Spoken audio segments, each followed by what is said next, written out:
राहुल गांधी जी का यही फ्रस्ट्रेशन है कि आज वो विदेश की भूमि में जाकर भारत और भारत के महान लोकतंत्र को अपमानित कर रहे हैं, उसे बदनाम कर रहे हैं। बॉस्टन के ब्राउन यूनिवर्सिटी में उनका कोई लेक्चर होना है।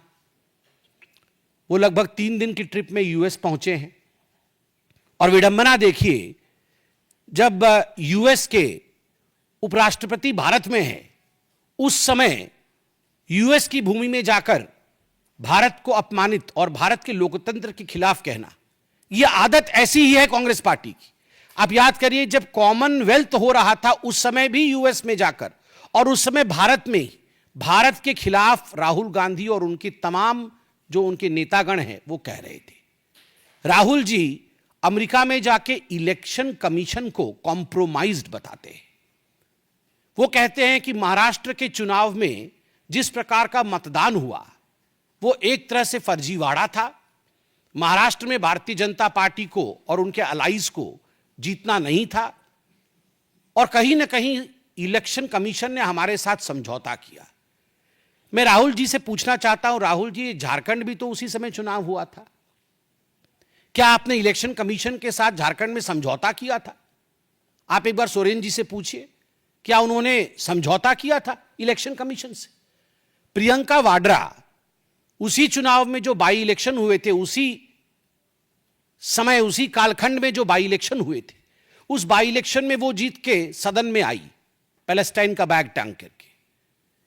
आप बताइए, क्या प्रियंका वाड्रा ने रॉबर्ट वाड्रा की मध्यस्थता से इलेक्शन कमीशन के साथ कोई कॉम्प्रोमाइज किया तभी उसकी जीत हुई, या वो अपने मेहनत पर जीत कर आई?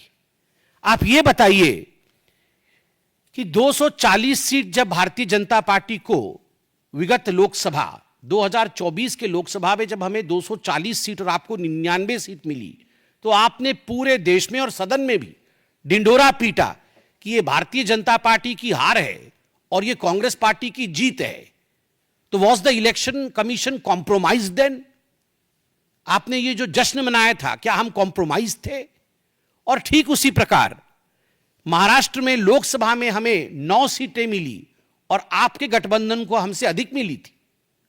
तो was the election commission compromise then by you? केवल इतना ही नहीं, आपने सामने बैठा करके सदन में अयोध्या सीट हम हार गए, इस प्रकार से आपने पूरा सेलिब्रेशन किया। क्या इसके पीछे आपका किसी प्रकार का कॉम्प्रोमाइज था इलेक्शन कमीशन के साथ? किस प्रकार से यह संभव हुआ? क्योंकि भारत में आज फ्री एंड फेयर इलेक्शन होता है, भारत में आज सजीव लोकतंत्र है, इसी कारण यह संभव हुआ। विदेश की भूमि में जाकर भारत पर इस प्रकार हमले करने वाला राहुल गांधी याद रखे कि वो 50,000 की बेल पर बाहर है, वो गुनहगार है, वो भ्रष्ट है, उसने चोरी की है, डकैती की है। नेशनल हेराल्ड का केस चोरी का केस नहीं है, डकैती का केस है। 5,000 करोड़ की प्रॉपर्टी का मात्र 50 लाख रुपए देकर और 440 करोड़ रुपए का इनकम टैक्स गबन करके उसे चोरी और भ्रष्टाचारी नहीं कहते हैं, वो डकैती होती है। मां बेटे ने डकैती की है और डकैती करने के बाद इनकी इतनी हिम्मत है कि विदेश की भूमि में जाकर आप हिंदुस्तान के लोकतंत्र के ऊपर उंगली उठाते हैं।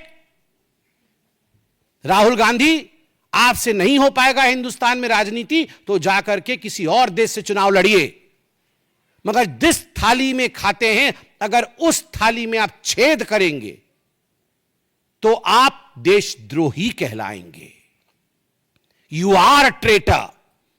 राहुल गांधी ट्रेटर हैं, केवल इसलिए नहीं क्योंकि विदेश की भूमि में जाकर देश की संस्थाओं का अपमान करते हैं और देश के लोकतंत्र को हीन बताते हैं, वो इसलिए भी ट्रेटर हैं क्योंकि देश की संपत्ति का करोड़ों करोड़ रुपए नेशनल हेराल्ड के माध्यम से उन्होंने गबन किया है और केवल अपने सहूलियत के लिए, अपने आराम के लिए गबन किया है।